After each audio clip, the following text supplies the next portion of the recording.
For, well, decades now, the world of global trade has run on a pretty simple engine: make it cheap and ship it fast. But you know what? That engine is starting to sputter. A whole new, much more complex paradigm is taking its place, and it is totally rewriting the rulebook for every single business on the planet. If you talk to any business leader these days, you hear the same thing over and over. The global trade environment is just more uncertain than it has ever been. The system that we all so carefully optimize for nothing but efficiency, well, it's now going through this massive real-time stress test. I love this quote because it just perfectly captures the scale of what's happening. This isn't just some minor tremor we're feeling. It's a fundamental tectonic shift. The old map of global trade is literally being torn up right in front of us. And that makes you ask, right? What in the world is causing an earthquake of this size? Okay, so to really understand this new world, we've got to look beyond the spreadsheets and the shipping manifests. The single biggest force driving trade right now isn't just economics anymore. It's geopolitics. For so long, the main rule was just dead simple: efficiency.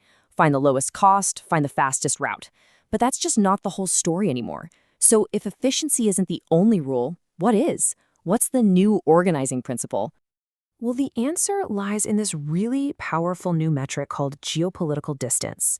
It's basically a way to put a number on how aligned different countries are, just by looking at how they vote at the UN. And this is not just some academic thing. This map of alignment is becoming a super critical new layer on top of the traditional trade map. And yeah, this slide just lays it out perfectly. In the old model, right? It was a straight line to the lowest cost. Geopolitics was just background noise. But now, in the new model, efficiency is still important, sure, but it's being shaped by this powerful new driving force: geopolitical alignment. The focus is shifting from pure profit to strategic security. So what does this new reality actually look like on the ground? Well, using this geopolitical lens, we can start to sketch out a few potential futures. Let's walk through 3 different scenarios to really get a handle on what's at stake. First up, let's just get a baseline. If we kind of continue on our current path with no major new shocks, global trade is projected to grow by a staggering $12 trillion by 2035. That's the prize, right? That's the potential growth that's on the table. But what happens if companies start to decide that, hey, maybe stability is more important than raw growth? Well, in what we're calling a diversification scenario, they start building in resilience by finding new suppliers, avoiding putting all their eggs in one country's basket. And the price of that insurance? About $1 trillion of that potential growth, poof, gone. Okay, but here's the one we really need to pay attention to. If geopolitical tensions flare up and countries start putting up high tariff walls against their distant partners, that $12 trillion growth prize shrinks by a full quarter. We lose $3 trillion. It's a pretty stark reminder of just how much economic value is on the line when geopolitics really takes the wheel. Those big numbers are, well, sobering. But the real story is playing out on the math itself. We need to start decoding the individual trade corridors to see where the new hotspots for growth are going to be, and frankly, which routes are in danger of just drying up. To navigate all this volatility, we can use a really simple but powerful framework: just categorizing the world's trade routes into safe, cautious, and uncertain bets. It's a super clear way to look at risk and opportunity in this new geopolitical reality. First, let's talk about the safe bets. These are the 16 corridors that are resilient enough to grow strong, even in a world with a lot of friction. And the logic here is pretty clear, right? China, facing pressure from other places, is going to double down on its neighbors in Southeast Asia.